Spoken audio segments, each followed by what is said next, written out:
Good evening, Houdat Nation, and happy Wednesday, Bayou Blitz family. I hope everybody is doing very well out there on the beginning of July. I guess technically we're in the second week of it, but I hope everybody's having a good summer up to this point. We do appreciate everybody being patient with us as I say we, it's actually me. I took a mental health break last week. I'm only here tonight as a birthday present to my partner and co-host, Brendan Boylan. I have no money to give him a gift, so I decided to grace him with my presence, and you folks too. Brendan, happy birthday to you, my friend. I hope you're doing well. Yeah, I appreciate it. I was traveling last week, so it wasn't just you. But I appreciate you taking the blame. But I was traveling, and as many people were, right? It's a holiday weekend, a lot of long holiday weekends for a lot of people who get Friday off, and it can be a lot. So I decided to take the week. I got to celebrate my birthday down in Georgia with my family over the weekend. What stinks about having a birthday next to a holiday is your birthday's always overshadowed by a holiday, and then America has to sit here and shove down our throats. So it's 250 years, we're turning 250, and it's like, okay, God, America, just let me have my birthday, please. But I digress. Doing well here. Hope everybody at home is. It has been a quiet kind of 2 weeks when it comes to like news or lack thereof news surrounding the New Orleans Saints, which you and I talk about, I think frequently. Almost every offseason we talk about any offseason with no news is good news, because we had too many off seasons together with our former employer where it wasn't just like one thing, over the offseason. It was like one thing every other week that we were writing about, whether it was an arrest or just ongoing contract negotiation or whatever the case may have been. It was annoying. Now, in this instance, this year, right, we had the whole Alvin Kamara thing, we had the Cameron Jordan thing, but we were done with that by, let's just say, the first week of July. We haven't, to this point, knock on wood, I'm not trying to jinx anything, but we haven't had something that has kind of like crept its way all the way up to training camp, to where, again, the decade that we've covered this team together, it seemed like every year there was something that crept up into training camp or right there until training camp. So no news is good news, especially for a team that is this young. And I think the other positive thing is, and we can get into this as well, is I do think it is a negative when you go into a year being labeled like the next up-and-coming young team. I think it puts pressure and it puts labels on things. And I haven't seen a lot of people in the media anoint the Saints as this like dark horse team to watch yet either. So I think all in all, good things going for the New Orleans Saints. You can have some good things going for you at home, which includes an upcoming trip. We released some details 2 weeks ago about Get Checked or Check Out and their trip this upcoming year. We are slotted for March. It was one of the M months. But we're slotted. We have dates. Bob has those dates in front of him. I clearly don't. So, Bob, take it away. Let people know what wonderful vacation that they can go on in 2027 to benefit their own mental health and the mental health of others. Yeah, folks, first of all, don't take travel tips from Brendan Boylan, obviously. Hey, look, I have my own world tour, man. I have my own world tours to deal with. But yeah, we have our dates and destination for the 2027 Get Checked or Check Out trip. And join us and the Get Checked or Check Out Foundation on March 18th through March 22nd in beautiful Punta Cana. This is our first all-inclusive land getaway. The other years have been cruises, which have been absolutely spectacular, but this is the first all-inclusive land getaway, and it's going to include wonderful members of your Who Dat Nation, as well as Tyrone Hughes, Courtney Roby, Delvin Bro, Mike Lewis, and others to come, along with all their families. I promise you that this is going to be an amazing and unforgettable experience. But even more importantly, or at least as importantly, is that you get to benefit an incredible charity and the terrific people who run it at Get Checked or Check Out. If you are interested in the Punta Cana trip, call Mary at 985 516 1530. She'll walk you through what you have to do to make your deposit. But there are great prices, for this trip going on right now. Again, the best part of it all is that you get to benefit the Get Checked or Check Out Foundation. Check out their website. It's at the bottom of our screen, tcynow.org. Get Checked or Check Out was an organization that was put in place about 13 years ago to help people and their families through, I'll just call them, I'm not going to call them lethal or terminal, but I will call them a scary medical diagnosis. You get medical news that just has your whole world spinning and turned upside down. You don't know where to turn next. You don't know what to do. You don't know who to turn to. Turn to Get Checked or Check Out. And again, see what their website is all about. Donate a little bit. Every little bit helps. But they were put in place to guide you and your family members what to do next, whether it's a research option, a treatment option, a therapy option. And we're talking not just physical health, but mental well-being and emotional health as well. They benefited thousands of cases last year, where we're hoping to significantly increase that number this year. But as is the case with all charities, they need our help to help us. And honestly, the best way you can help is by going on a vacation. The proceeds do benefit the Get Checked or Check Out Foundation. And trust me, I've gone to this trip the last 2 years. It is a trip that I do not miss for the world. I plan my whole year around it now. And if you've never been, just take my word for it. Once you go for the first time, you'll be the same way.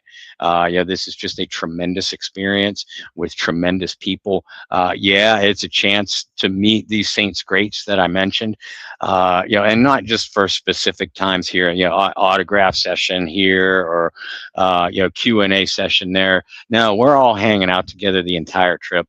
You're having meals together, you're hanging out on the beach together, the bars, the clubs, the coffee lounges, whatever. I mean, I've gotten to know, them, their families, so many of you guys, that have watched us and tuned into us and supported us. It's just been so great to go on vacation with y'all. And every single one of you, we consider a member of my family, truly. And several of you have told me that you feel the same way about us to your family, and that means the world. And like I said, if you've never gone, it will mean the world to you too. And again, you get to benefit such a wonderful charity, such a wonderful cause. And oh, by the way, the Paris trip is still coming up. That's a Get Checked or Check Out first, where you can go watch the Saints with the Get Checked or Check Out Foundation for the October 25th game when the New Orleans Saints take on the Pittsburgh Steelers in Paris, France. There are still slots available, for that as well. I don't have the contact information in front of me, but if you need that contact information, if you need the contact information for the 2027 Punta Cana trip, please reach out to me via messenger, email, text message, however you have to get a hold of me. I will be forthcoming with everything that I have, at my fingertips, along with, if you need more opinions about the trip, why you should go, I'll fill your ear up with them. But trust me, this is a trip that you do not want to miss. And you get to make yourself feel good by helping out a wonderful cause also. And trust me, Bob was in my ear before we got on asking, hey, you're going this year, right? So if he's sitting here in my ear, bragging about it, I know he'd be in your ears bragging about it as well. Let's talk a little bit of football as we open up the comments. Hello, Jerry. What's going on? Jerry. Thanks for tuning in and dealing with us. Kind of moving some schedules around. Obviously, a lot of people on vacation as well, but we appreciate you being here as always. Some of the guys that are in here with us every single week. So shout out over there. Bob, like I said, a little bit of a slower 2 weeks when it comes to not just the Saints, but the NFL in general. There hasn't been a whole lot of earth-shattering news going on. So I wanted to kind of open the floor. We'll talk about some positional battles and some things to watch in training camp. But I do want to start with something I kind of teased a little bit there, and that was that the Saints are not garnishing the amount of national media attention that they have in years past, right? And even going back to, what has it been, 2 or 3 years now, when the Saints made the splash deal to bring in Derek Carr to be the quarterback. The last couple of years, the Saints haven't really been in the news, which, like I said, no news is good news.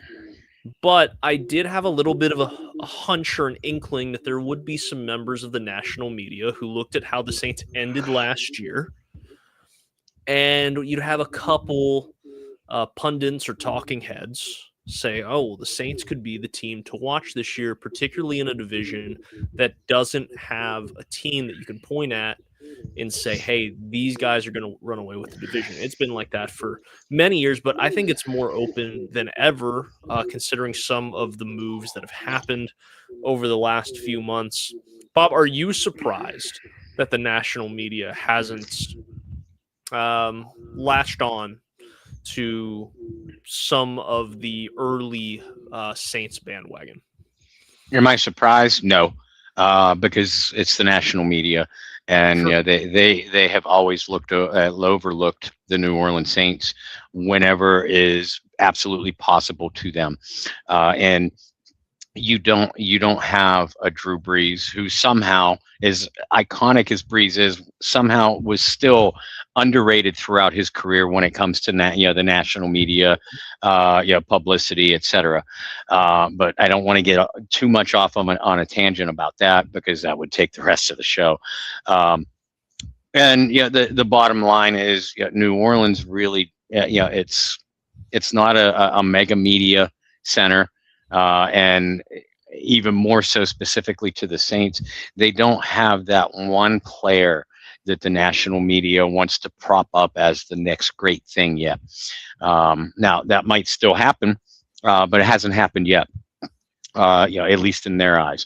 So, therefore, I believe that they literally say, look, there's no need to talk about New Orleans any more than we have to.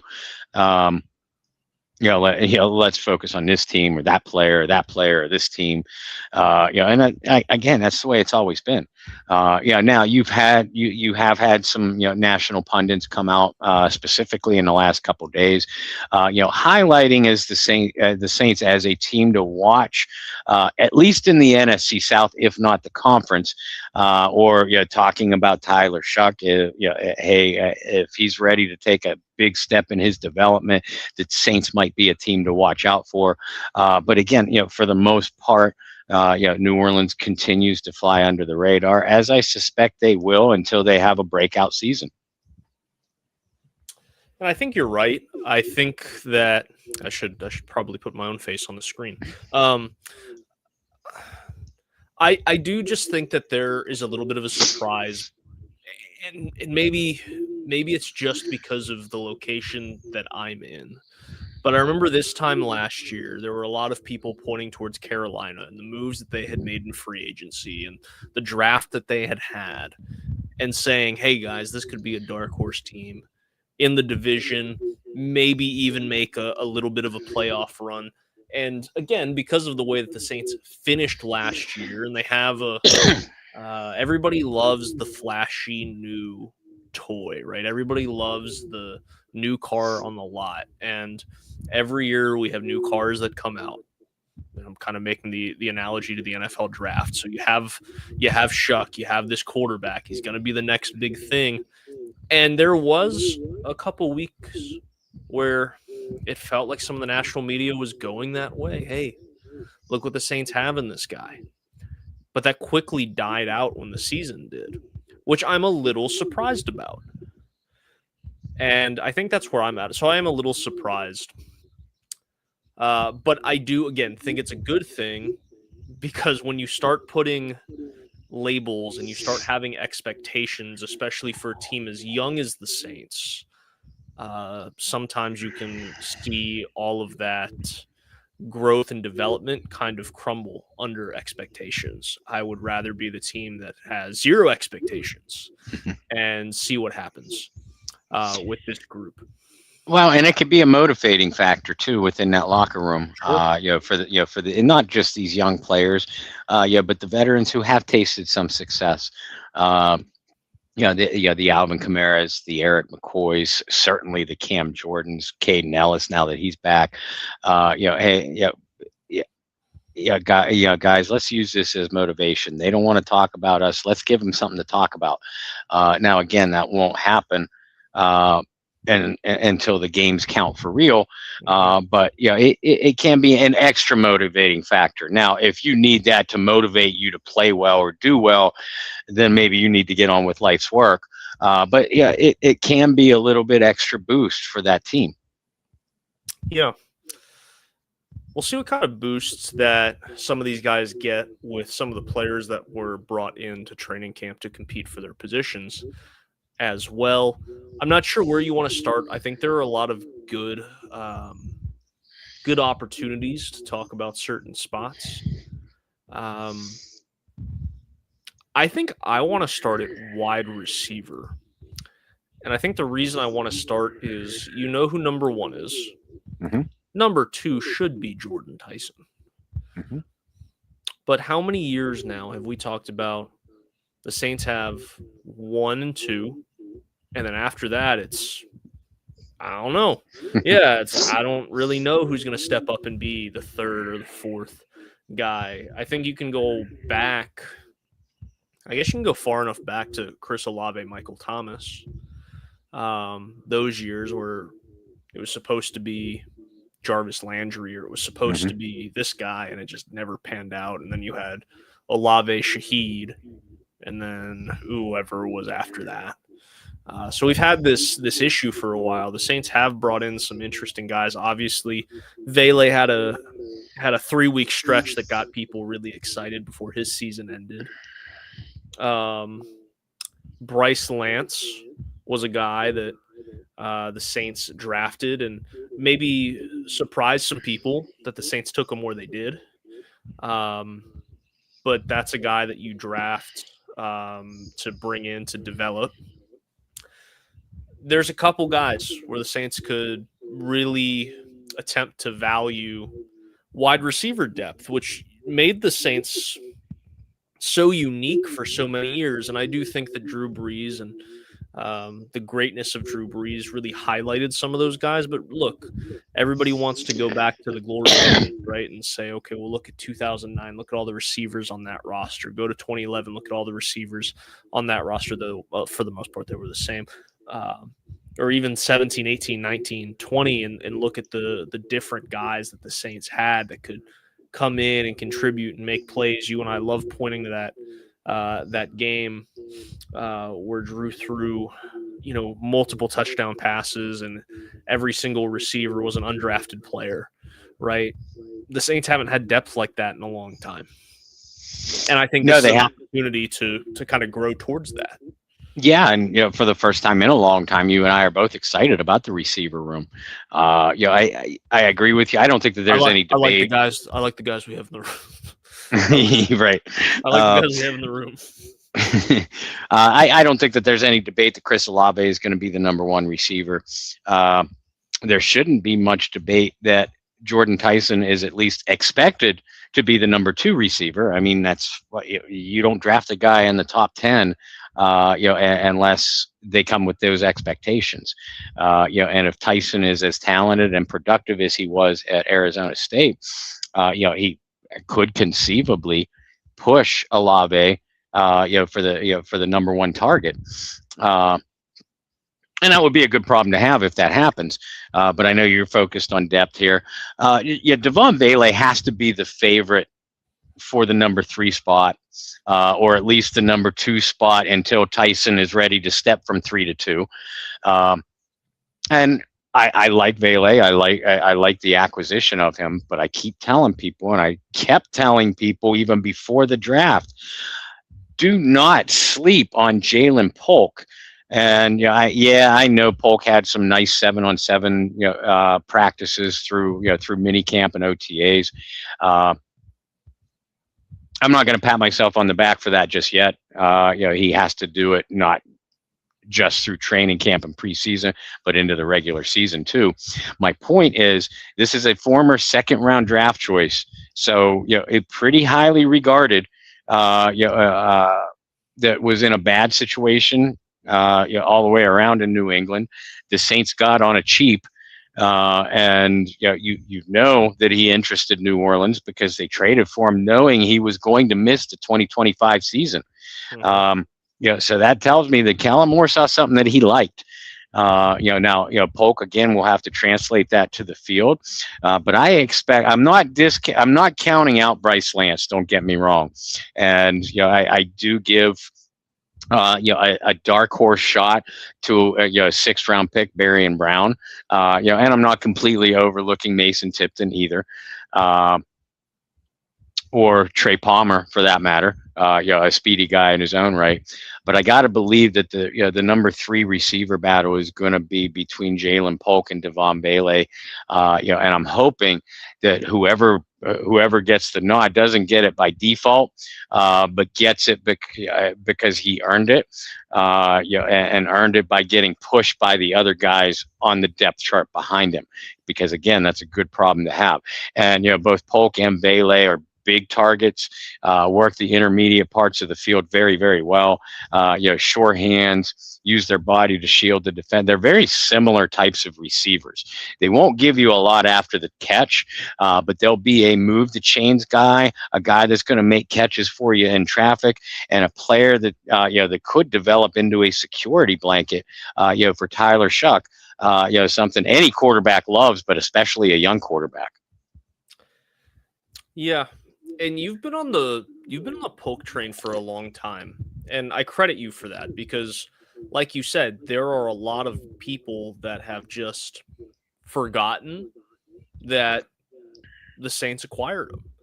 Mm-hmm. And I don't think that is any disrespect towards Jalen. I think it is one of those, when you don't play, you get forgotten, and especially when you get traded for and don't play. Right, but back in September, right before the start of the season last year, Polk and a 7th round pick were traded to New Orleans for a 6th round pick. I mean, I compare that a lot, right? The Wilson trade during day 3 of the draft for the Saints, this past draft, mm-hmm. where you take a swing on a guy who was highly touted coming out of college, and you give up almost nothing for it, right? Wilson, a former top 10 pick. The Saints gave up, a 6th round or a 7th round pick, essentially. Mm-hmm. The same situation with Polk. Not a top 10 pick, but a 2nd round pick who was a part of a Washington team that came up just short of a national championship. And played alongside Rome Odunze, who's one of the better young receivers in the league. Got lots of highlight on that receiving corps that season. You take a swing at it and just see what happens. And in Polk's defense, he had 1 year in New England. I'm pulling up stats right now. 12 receptions for 87 yards and 2 touchdowns. I mean, not a whole lot there. But a guy who's 6'1", runs a 4.5 40, and is going to compete, to your point. I'm interested to see the type of player that the Saints get in training camp out of Polk. And I think it's I don't want to say you could do the really dramatic like radio thing and be, oh, it's a big off season for Polk. Well, yeah, I mean, he's kind of fighting for NFL livelihood at this point. But it's also big for the Saints, to Bob's point. The Saints haven't had depth at this position in a long time. It's been a long time since we have been excited about this position. And Polk could really elevate this team. And if you want to look at it this way, because he missed all of last season, consider this just another draft pick if you want to. It's a third, quote unquote, drafted receiver this offseason. And you're bringing in 3 young guys to compete for that job. Four, right? Because return. Well, I'm thinking more kick return, but you're right. Right. 4 guys. Polk's not that old, right? He's 24. You're still talking about a guy who has a lot of gas left in the tank, and a guy who should be hungry to prove himself after getting dealt from New England for pennies on the dollar. Right? Like, that's got to be a motivation in itself. Hey, man, I was a second round pick. 37th. So we're not talking like late second round. Right. Like early second round pick. And they traded me for a 6th round pick. There's got to be some hunger there too. I'm excited to see what he can do. I'm with you. I think Vele has to be the front runner going into camp to secure that 3rd receiver spot. But Polk's going to be a really interesting one. And here's the thing too: if Vele and Polk both perform well in training camp and within the preseason, that also helps you with a guy like Bryce Lance, who there's going to be a learning curve. I hate saying it because I love FCS football. You guys know I covered it for so long. But there's a learning curve going from FCS to NFL. There's a learning curve for people who go from FBS to the NFL. So imagine how much more of a learning curve that's going to be. But you can bring him along opposed to feeling like, all right, we need somebody to make a play, go. You can bring him along a little bit. He can sit and learn and pick the brains of guys that, have been in the league for a while. We talked about the quarterback position not really having like that veteran guy. I know Chris Olave, I guess at this point, is the veteran guy. But I don't have like that grizzled old receiver on this roster, which doesn't bother me a whole lot. But I do find it interesting that, hey, there really isn't a guy. Like, there isn't a true vet. For a lot of these positions offensively, right? I mean, let's just take a second and go, okay, tight end, Juwan Johnson's been in the league for 7 years now. So that's your vet. And then Noah Fant and Oscar Delt. At running back, you have Alvin Kamara as your vet. I guess the point I'm getting at is they didn't go out and sign veterans. It's just guys that have been on the roster. And I think that's interesting. And it's something we've talked about, and I talked about ad nauseum a couple weeks ago, because I was surprised that it's like, hey, this coaching staff has just maybe not refused, but they just have not brought in guys that have played for Kellen Moore. And I thought that was weird. Yeah. I thought it was very weird. And now that we're starting to talk about it, I'm like, wow. Like, every position, their veteran is a homegrown vet. But speaking of not only guys that played for Kellen Moore, but grizzled vets, what do you make of and I'm going to call it laughable, so that gives you a pretty good idea of what I make of it. But what do you make of the Bleacher report that the Saints could be interested in Keenan Allen? I don't think it makes sense for Keenan Allen. I don't think it makes sense for the Saints either, right? Keenan Allen is one of the more underrated receivers of his time. I think fantasy football legend. Yeah, especially if you're in a PPR league. I agree. absolutely. Was a guy that you could snag in the middle of the rounds every year. I think he's underrated. Obviously, he does have connections with the Saints coaching staff, being a Charger for as long as he was. But for Keenan Allen, it doesn't make any sense. Keenan Allen is way too close to Kellen Moore and Dennis Allen, like, together. Like, you know what I'm saying? Like, I had to, like, stop myself and think for a second. I was like, wait a minute. But yeah, Keenan Allen, like, for him at this point, he's in his mid-30s, late 30s at this point, without looking it up. And there's a point for every player. We just kind of experienced this with Cameron Jordan is, do you want to play or do you want to try to get a ring? Mm-hmm.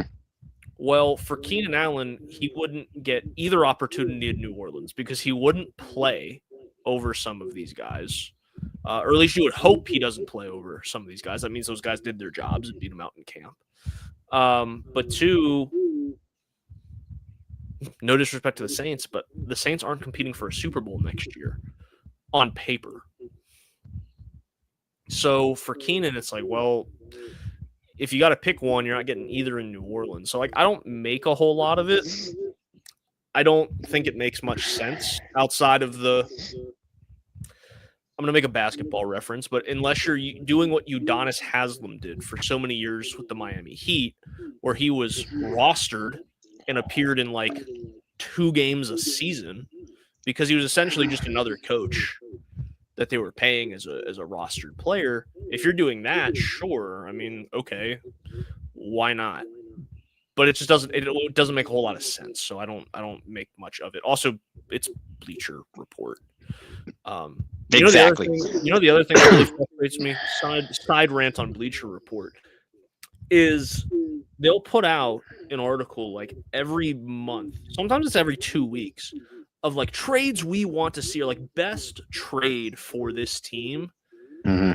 And then there's some idiotic publication that takes Bleacher Report, an idiotic publication, and claims it to be like Saints are interested in. And it's like, no, right.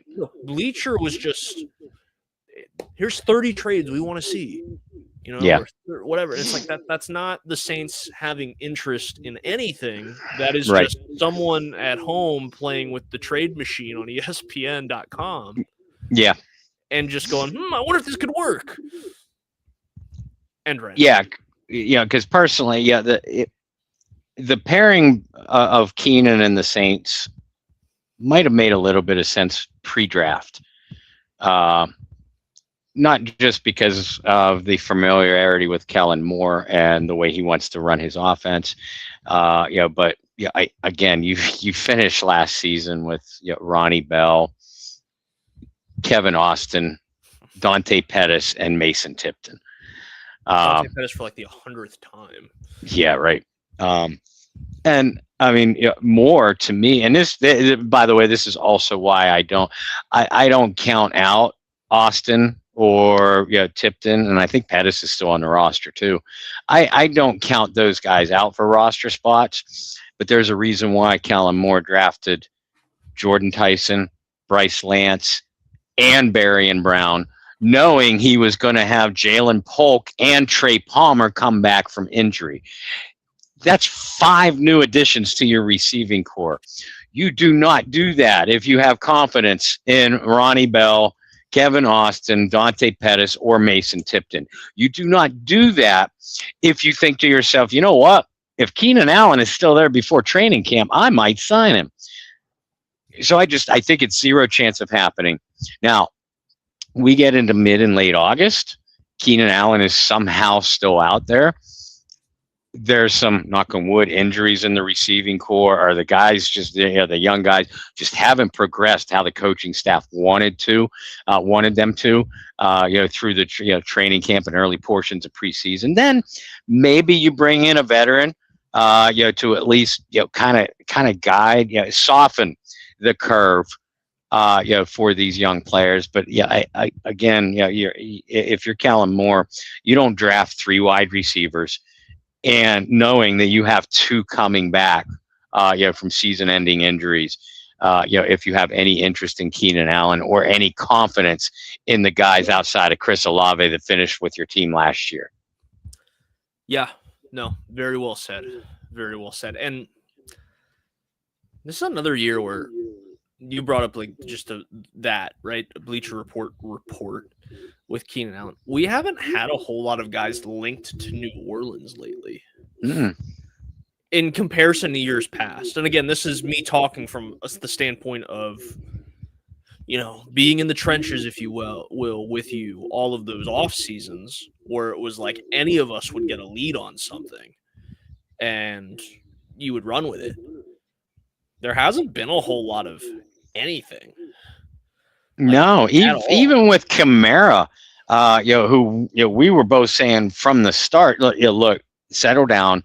Kamara, it's worth writing, it's worth talking about, but Kamara's going to be a saint. He's not going anywhere.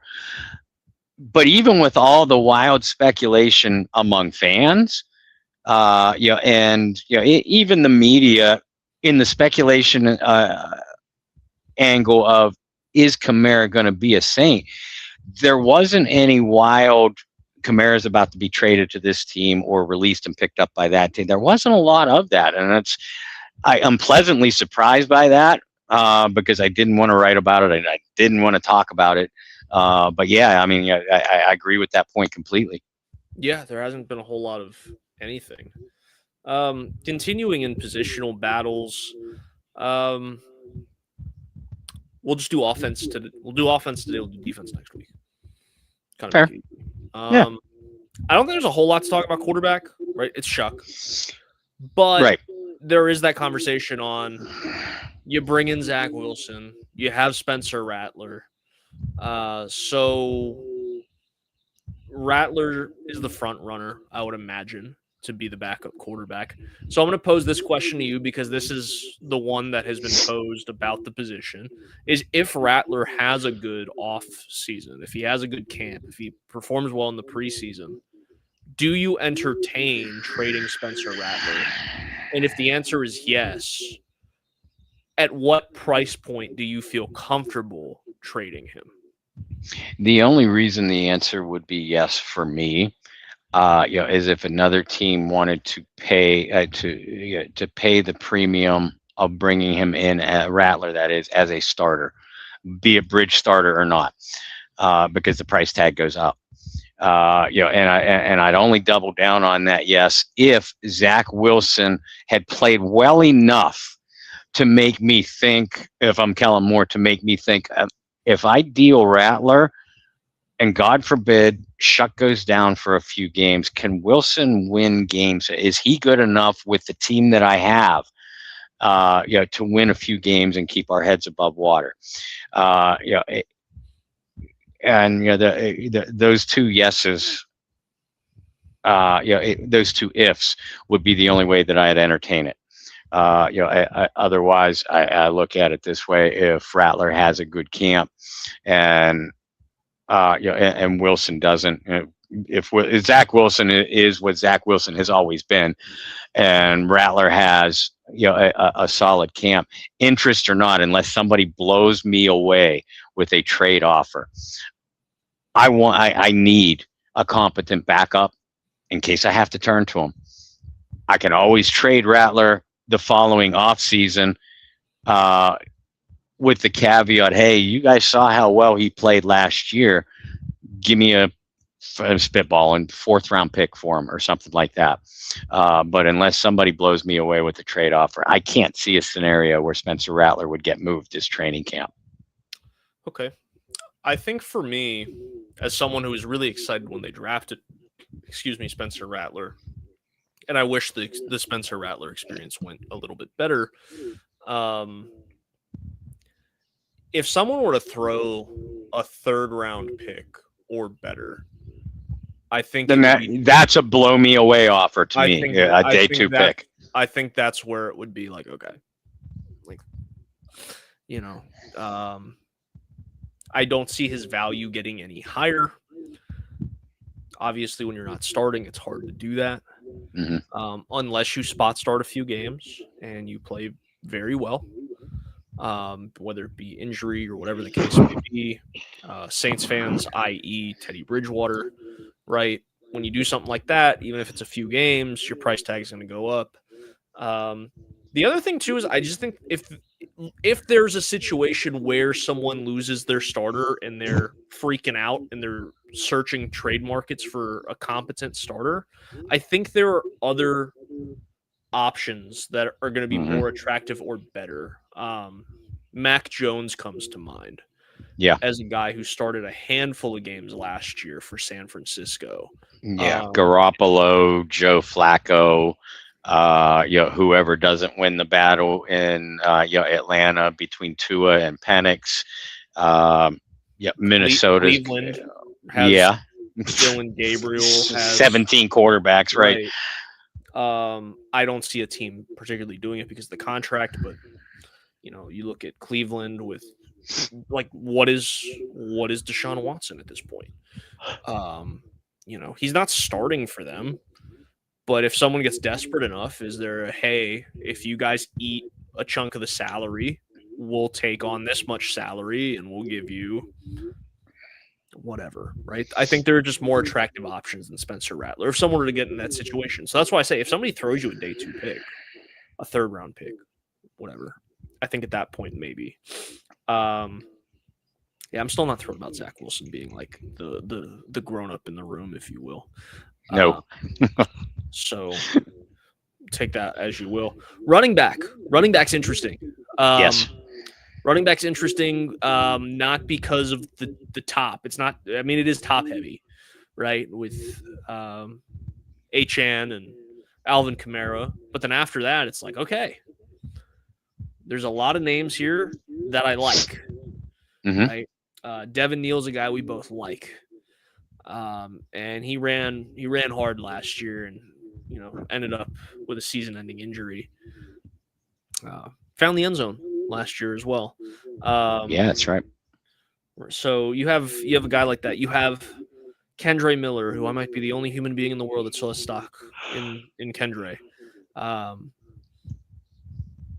But this really feels like the last chance kind of training camp for him. Estime, I believe, still on the roster. So that's another guy. Like I said, there's top heaviness to this, but there are guys there where it's like, oh, well, 1 or 2 of these guys isn't going to make the team out of those that I just named. Right, those 3 guys. Am I forgetting anybody? Not yet. Nobody significant. Unless somebody comes out of nowhere. There's no names I can think of. But yeah, I mean, it's mainly going to be those 5 that are going to get the reps through camp and into the preseason. And I wouldn't expect Estime to get many carries or Kamara to get many carries in the preseason. I know a lot of people think that the Saints will carry 3 backs. I personally think that they'll carry 4, with the idea that 4th is going to be a special team. Oh, Ty Chandler, who, just like you didn't really think of Barian Brown as a receiver, I don't really think of Ty Chandler. Ty Chandler is kind of what Montgomery was a few years ago. That tweener, wide out running back. If Ty Chandler is on the team, it is because he won the kick return job over Barian Brown. And that would be really, really bad news, for the other running backs not named Estime or Kamara in that room. And by the way, don't count out Kendre Miller as a possible, not punt returner, but kickoff returner. He's done pretty decent before injury. But I'm with you. I think even if the Saints do carry 4 backs, one of those guys is going to be without a job. And I mean, who's it going to be? Estime doesn't have a lot of upside, but you were able to rely on him, when there was literally nobody else around for at least some semblance of a running game. Devin Neal looked good, albeit in a short stint before he got hurt. And we know all about Kendre Miller. There's no sense beating that dead horse, because if you beat it too hard, he'll get hurt. Um, I'm really interested to see that battle, though, to see how it plays out. And you talked about the possibility, or at least the rumored possibility, of a Spencer Rattler trade. People want to continue to talk about, are the Saints going to trade Alvin Kamara? And while I don't completely discount that notion, I think it's highly unlikely. I do not think it's highly unlikely that they try to move Kendre Miller. Because look, if Kendre Miller stays healthy through camp and a little bit into the preseason, he's going to dazzle you, because that's what he does. He's a talented back. And if it's me, knowing that I have Estime and Neal, and they're not as explosive or versatile as Kendre Miller, but I know that I could rely on them if I had to. Someone offers me a conditional early day 3 pick that could turn into maybe a 3rd rounder or an early 4th rounder based off playing time or whatever other incentives, I'd be real tempted to move on from Kendre. Because remember too, Brendan, he's in a contract year, Kendre Miller is. Doesn't feel like it because he hasn't been on the field that often. So are you going to re-sign Kendre Miller after the year? Based off what we've seen so far, the answer would be no. Therefore, if you get something for a guy who may not make your team, or you still can't trust to rely on, maybe you move him. When the Packers back, what was it, Jacobs? Got in trouble with domestic dispute. He could be probably will be facing a suspension from the NFL. If I'm the Saints, I'd have called Green Bay immediately. What would you offer for Kendre Miller? So, I'd have those feelers out right now. Not that I don't like Kendre Miller, the player. I've always loved him. But again, I can't trust him. So, coming into camp, you've got to believe that Kendre Miller is the one that has to make up ground to surpass Devin Neal and Audric Estime to get this roster spot. Yeah. Well, availability is the best ability, and he just hasn't been available. I have a feeling it's going to be Devin Neal. I think the Saints only carry 3, personally, and I think it'll be Achane, Kamara, Devin Neal. I think Kendre Miller they dangle and see what they can get, but he ultimately ends up getting cut. Well, and to be fair too, I think Estime is a guy that you could probably bring back on a practice squad. Probably. And if not him, then a guy like him. So I'd like to rephrase what I said before. When I said carry 4, I did mean a 4th or a 5th on the I didn't necessarily mean on an active roster. Sure. Definitely didn't mean on game day. Although if Kendre Miller is one of those 3 backs, I'd be real tempted to carry a 4th back on a game day, as a game day active. Yeah, just because you don't know. Right. Let's go to tight end. I think this is kind of going to be the quickest, and then we can wrap up with the big uglies on the offensive line.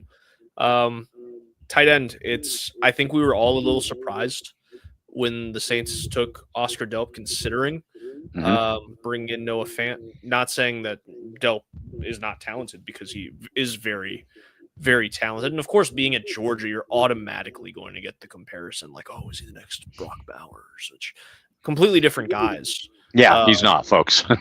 He's not. But he's going to be a guy that a lot of fans fall in love with pretty quick. I think so, too. He does the dirty work. He's tough, right? He's just a tough guy. But the nice thing about having, a Fant on the roster, who you brought in this offseason, and Juwan Johnson, is you get to kind of play around with Oscar Delp, right? Where is he going to fit? Where can we kind of hide him on short yardage or goal line, and have him kind of leak out, right? That's where it's going to be fun. I also think Noah Fant and Oscar Delp are traditional tight ends, where Juwan Johnson is not. So what are you able to do? You're able to split them out and let Juwan Johnson be a receiver.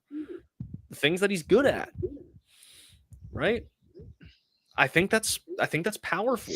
When is the last time that this team has had enough tight end depth to split out one wide and still have an inline tight end? They were guys named Jimmy Graham and Ben Watson. So you have to go back to the mid 2000 teens. Because remember when the Saints brought in Kobe Fleener, that's because obviously Graham had been traded a couple years prior, but Watson had left in free agency. Watson came back. They moved on from Fleener. Watson retired. They brought in Jared Cook. So I'm pretty sure you got to go back to 2014 when you had Watson and Graham on the roster when you could last do that. Well, and I laughed because of just the timelines. It's a copycat league. How many times have we heard that? But there was a team in the Northeast that had two very talented tight ends that could both play, split out, and both could be in line in Gronkowski and Hernandez. And I'm a little surprised that did not take off as much as it did. Yeah. But I also think some of it is it's really hard to find the athletes that were that big that could block and catch. Yeah. I mean, everybody knows how good Gronk is, right? Yeah. Only one of those two was a serial killer. So, I mean, you're batting 50-50. Right. There's that too. Sidebar. Take football. Just take football. Don't take Aaron Hernandez's off the field stuff. That dude was a hell of a good football player. Oh, hell yeah. I loved Aaron Hernandez at Florida. I was so pissed when New England drafted him. He was so good. But yeah, anyway. So I'm excited that the Saints can actually get creative with some of those looks again. Yeah. And what I can kind of envision for Oscar Delp is, and you just kind of timelined this perfect, is the Jimmy Graham, the Ben Watson, and those are some early Josh Hill years as well. And Josh Hill was a guy who was your third tight end, was on goal line packages, but also could kind of leak out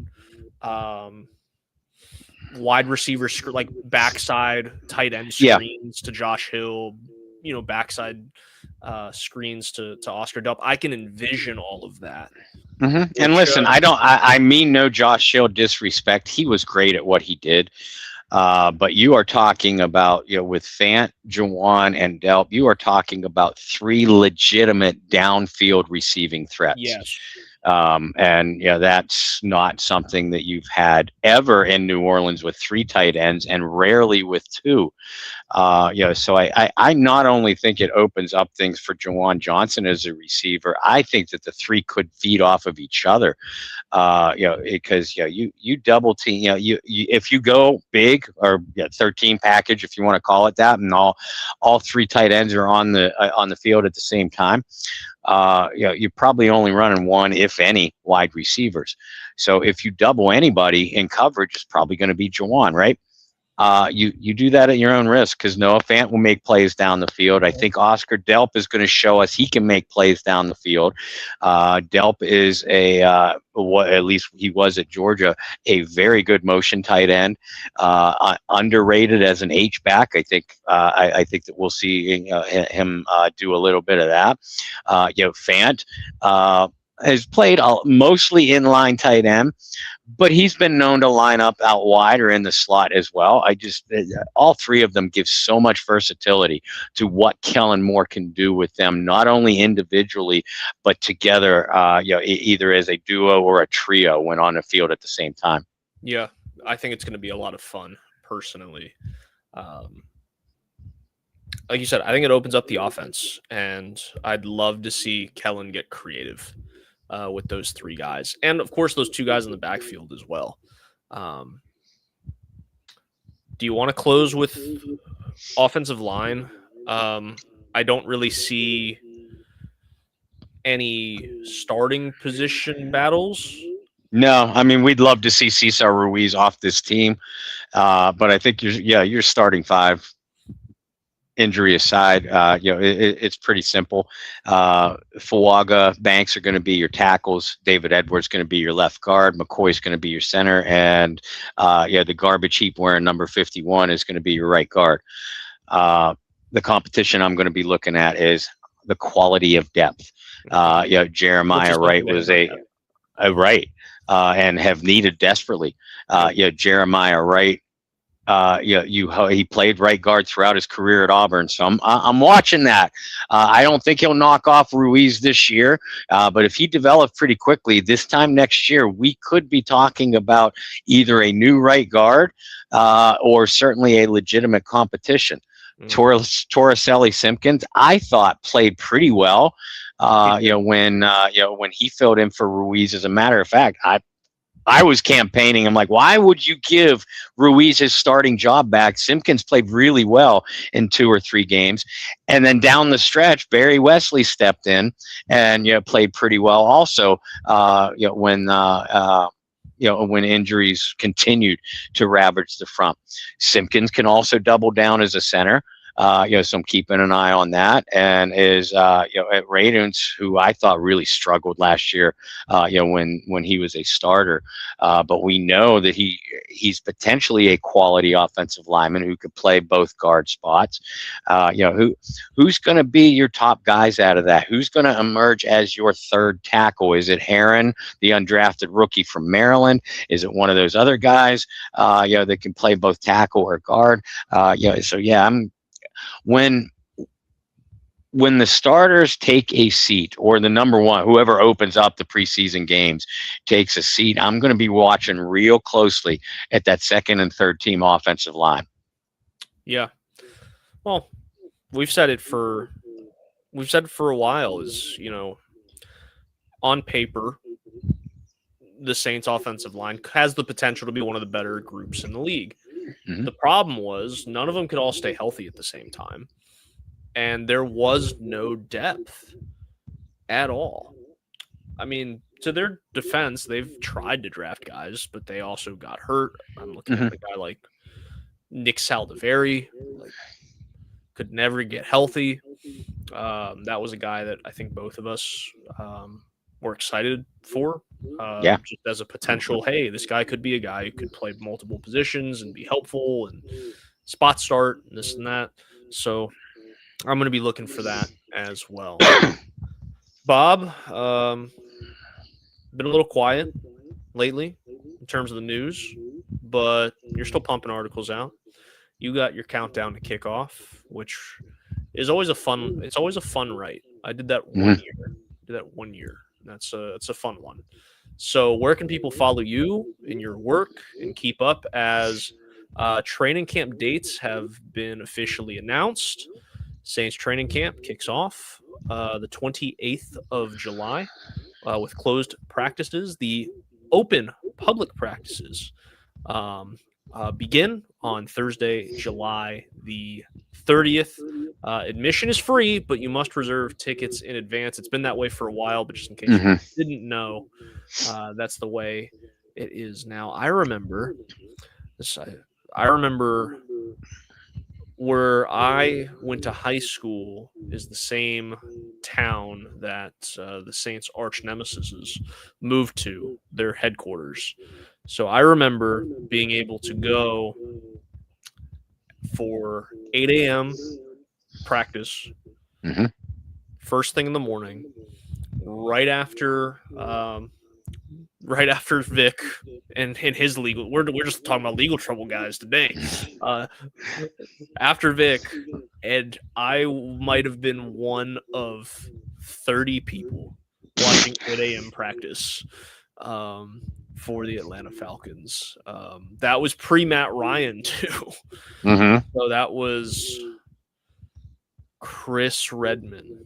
Yeah. Joey Harrington may have started a game or two there as well. I mean, that was a bad team. But it's not like that in New Orleans where you can just walk up to the gate and they let you in. So make sure, for those who are traveling to go to training camp, make sure you reserve your tickets for that. But Bob, where can people follow you and your work as we inch closer and closer to training camp? Well, and speaking of reserving tickets, do not forget to reserve your spot for the 2027 Get Checked or Check Out trip headed to Punta Cana, excuse me. I do that a lot, and I don't know. It might be a Pittsburgh accent thing, but Okay. Punta Cana. No, you never. If Pittsburgh East slips out of my mouth, you should never ever forgive me, make fun of me, ridicule me, belittle me, because I first. Well, I'm proud because I do not have a Pittsburgh Yinzer accent. I've worked on that very hard throughout my life. But yeah, if something slips out of my mouth, by all means, jump all over me and pound me into the ground.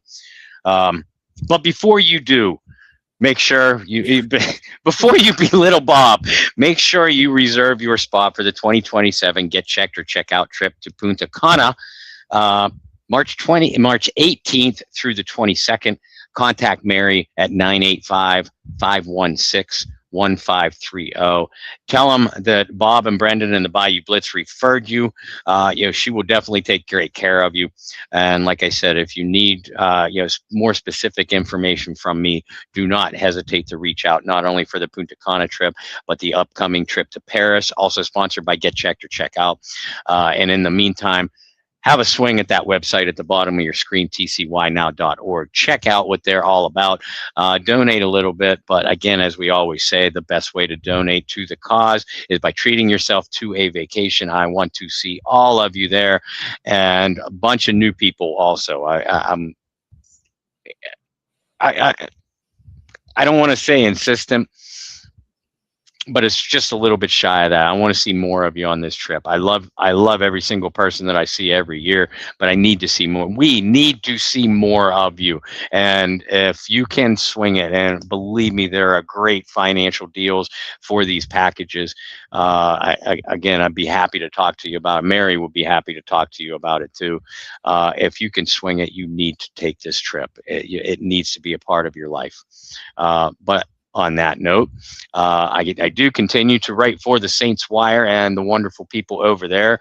It's a USA Today publication. As Brendan said, this time of year, I do the 2-a-day countdown to kickoff articles, one featuring a Saints player of the day, wearing whatever number that the countdown that we are in, along with the jersey history of said number. I love doing these historical pieces, and over the weekend, I'm going to start publishing, positional training positions to watch in training camp, and I'm going to be doing it for every single position. Basically, the premise of the article is going to be, the players at the position, the off-season additions, off-season losses, and battles or issues to watch. I enjoy doing those too, especially doing them just before training camp starts, because I know that they'll be hot. But yeah, check out all of us over at Saints Wire. Can be found on every social media platform. It's Googleable. If we're inventing words, I think that's an invented word, right? It's Googleable. And if you can't find Saints Wire, just go to usatoday.com and filter your way through that, because they are a member of the USA Today family. For myself, you can follow me virtually everywhere at BT Boylan. Make sure you follow Bob. Make sure you follow the folks over at Saints Wire and USA Today. Bob and I will be back next week. We're going to talk about positions and battles on the defensive side of the ball. I would say a little more uncertainty maybe on the defensive side, and a lot of new faces on the defensive side of the ball as well. So that'll be a fun discussion Wednesday night. So until then, that's Bob Rose. I'm Brendan Boylan. Thanks so much for tuning in to another edition of the Bayou Blitz podcast. Until next week, hope you guys find some peace, spread love, practice positivity. See you then. Who dat?